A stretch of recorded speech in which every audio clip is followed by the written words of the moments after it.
I'm Meredith Monk. I'm a composer and performer and interdisciplinary artist.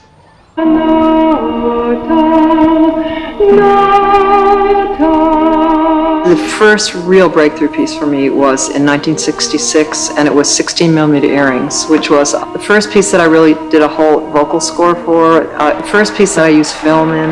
Very visually oriented, like I was really thinking of the whole space as a kind of canvas. And also around that time I had the revelation about my voice as an instrument and not using text. I probably wanted to be an artist since the time I was a child. Music was just a very natural part of my life. I felt that I was going to be a singer. And I think that when I was about 14, somehow I intuited that my temperament was much more to make something, to create something. Areas of the surface which show fundamentally different. There are certain areas of the surface which show fundamentally different. There are certain areas of the surface which show fundamentally different. There are certain areas of the surface which show fundamentally different. There are certain areas of the surface which show fundamentally different. There are certain areas of the surface which show fundamentally different. There are certain areas of the surface which show fundamentally different. There are certain areas of the surface which show fundamentally different. There are certain areas of the surface which show fundamentally different. There are certain areas of the surface which show fundamentally different. There are certain areas of the surface which show fundamentally different.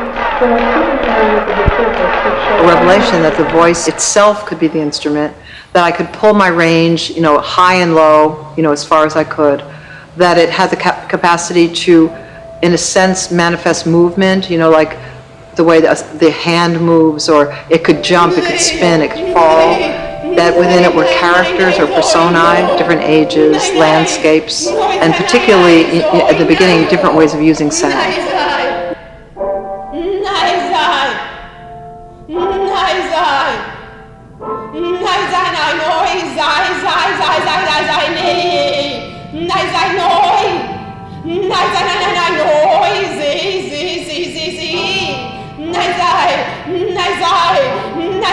And also I felt that the human voice is the first instrument, and that it's a direct connection to the deepest level of energies and feelings for which we don't have words. So I felt this very strong power of the voice to be a universal kind of instrument.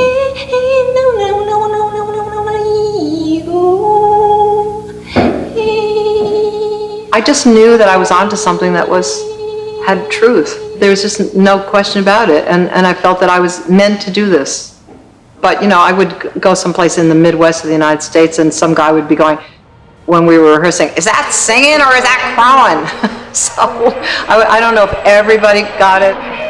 It's like I think of every piece I make as a world, and as an artist I have to first listen for that world. I have to figure out what are the principles of that world and what that world needs, and even eliminate things that I think are so great because that it just doesn't work into the principles of that world.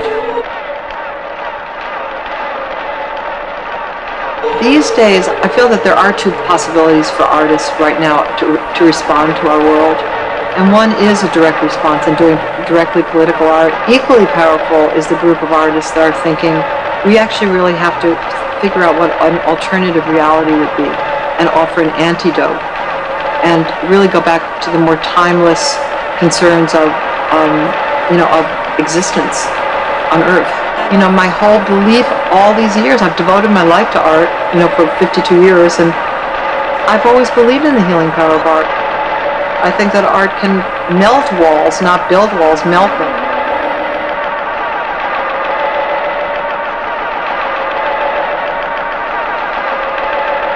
Just don't make any kind of judgment about it at first. I just let it come up. So it would be like if I were making soup, I would just have the vegetables. And the vegetables are the vegetables, like the carrots, the celery is the celery. And then little by little, I start boiling them. And then the process starts refining. And then at a certain point, it's time to put it into a form and boil it down to its essence. And then I just have to keep following it and see what it needs.